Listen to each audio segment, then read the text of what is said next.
This session is thinking about the value of being able to take multiple perspectives on situations. It's called perceptual positions. As with the previous session, the objectives for these 3 sessions are that you'll be able to identify 4 models for exploring relationships, explain the concepts behind the models, and evaluate the use of the models in mentoring. To understand a situation completely, it's often useful to look at it from different perspectives. Perceptual positions is a way of doing that. Here are some examples of where perceptual positions can be used. Firstly, to discover which perspective a person is in already in order to help them discover what is working and what is not. Then to help someone who wants to improve a relationship, where someone is having a problem because a relationship is not working as well as they may like. Then perceptual positions is a helpful way of looking at the relationship from lots of different perspectives and using that learning to help the person find new ways of moving forward. These are situations where someone may say to you something like, "I just can't get on with him," or "Whenever he says something, I get this awful feeling inside." You can use them to help someone resolve a conflict.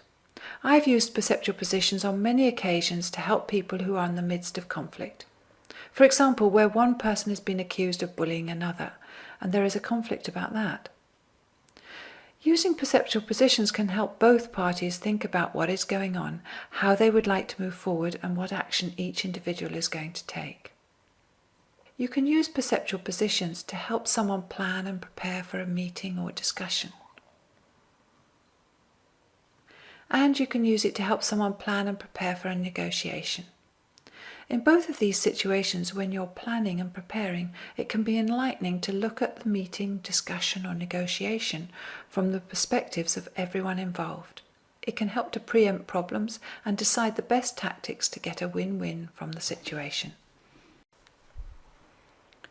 One thing that's important to understand if you're using perceptual positions is the difference between being associated and being dissociated. When someone is associated, then they are connected with it and immersed in it. They feel fully the feelings, and when they talk about it, they will go back to the feelings that they had at the time as if it were happening now. Last week, I finished running a 9-day coaching program for a wonderful group of people in Worcestershire, in which they all qualified and were delighted with not only what they had learnt in terms of coaching, but also with their own personal development. And as I think back to the last day and the end of the program, I can feel how great it felt being with those people, and I can feel the excitement there was in the air now as I think about it. I'm associated into the feelings at the time, and as I think about the experience, I'm associated into the feelings now. When you're associated, if you get an image, you tend to see the picture as being through your own eyes. You don't see yourself in the picture, you see what's happening outside of you. Dissociated, on the other hand, is like when we take a big step back from a situation. We detach and disconnect from it. It's like we're taking a detached observer's view of the situation. So we're dissociating from our internal experiences. It could be that we're perceiving a situation from a rational, logical point of view, without having our feelings involved. So when I'm planning my day, I'm detached from the feelings in each of the experiences and taking a step back, looking at all the things I want to do and deciding which order in which to do it.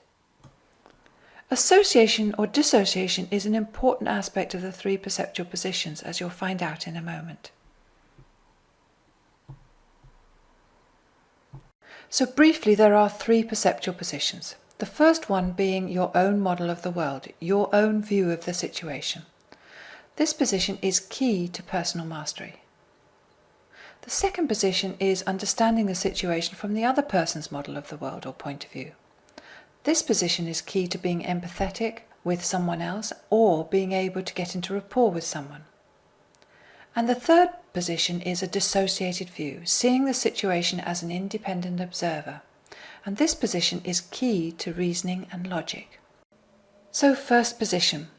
When someone is fully associated into their own perspective of the situation, they're not taking the other person's perspective or an objective perspective into account. They are fully associated into an emotional response about themselves, and they are immersed in their own feelings. This is important at times so that you can understand what impact something is having on you and whether you need to take action or not. It's also important so that you can experience and fully enjoy the good times in our lives. However, in any situation, too much first position may mean that the person is responding in a self-centered way and not considering other people or the overview. In any situation, too little first position may mean that the person has no consideration for their own needs. Second position is when someone is fully associated into the other person's perspective of the situation. They're not taking their own perspective or an objective perspective into account. They're fully associated into an emotional response they think the other person is feeling. This is very useful at times, as I've already said, so that you can empathize with someone else and so you can create rapport, and so that you can consider other people with whom you relate. In any situation, too much second position may mean that the person is too dependent on the other person, or always thinking about other people's needs rather than their own. And too little second position may mean that the person has little compassion because they're not able to put themselves in the other person's shoes. Third position is when someone has dissociated themselves from the feelings in the situation. They've taken a step back to become more objective. They are taking a big picture, dissociated perspective of the situation. This can be very useful in many situations, for example, when you're making strategic decisions about the future of the organization or team. Often this position is helpful for learning. When you're too immersed in an emotion or state, it can be less than easy to be able to take an overall view and learn from the situation so that you can move forward. You only have to look at someone who gets very, very angry to understand this. They can only learn and move forward once they've got themselves out of the angry state. However, in any situation, too much third position may mean that the person is not considering feelings and has depersonalized the situation.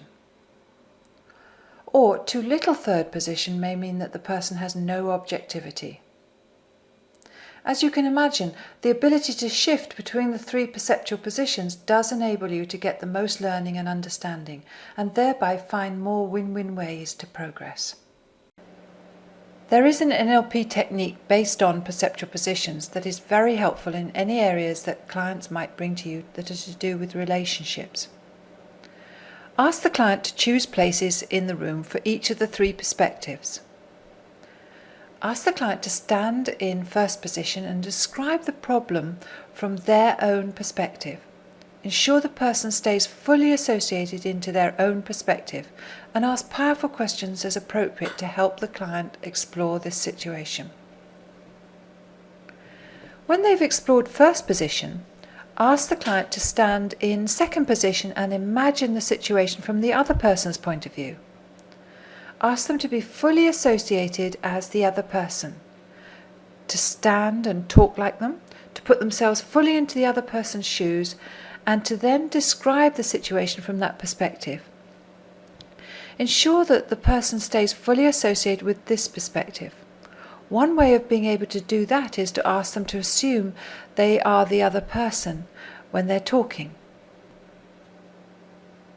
Then when I'm in second position, I will be saying things like, well, Jane keeps telling me what to do, and then I get really annoyed because I just want to get on my own, etc. And as the mentor, you will want to ask powerful questions as appropriate to help the client explore this position and what the situation is like from this perspective, and to make sure they stay fully associated into the second position. When they have explored second position, ask the client to stand in third position and to take a big step back and distance themselves and consider the situation from a detached viewpoint, thinking about what is happening in the relationship between the two people. Ask them to describe what is happening between these two people and what is the learning. As mentor, you will want to make sure they remain detached.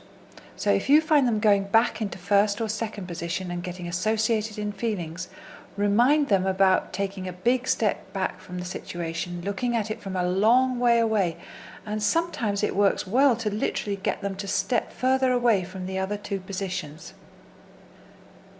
Then ask the client to go back to first position and take with him or her all the learnings from the 3 positions.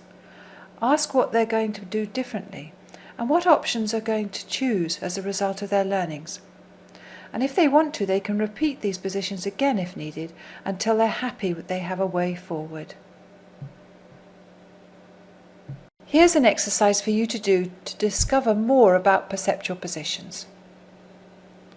Find a partner to work with. Help them move forward with a problem they have with a specific relationship by using the perceptual positions technique. What did you learn and discover by doing the process? What would you do differently next time?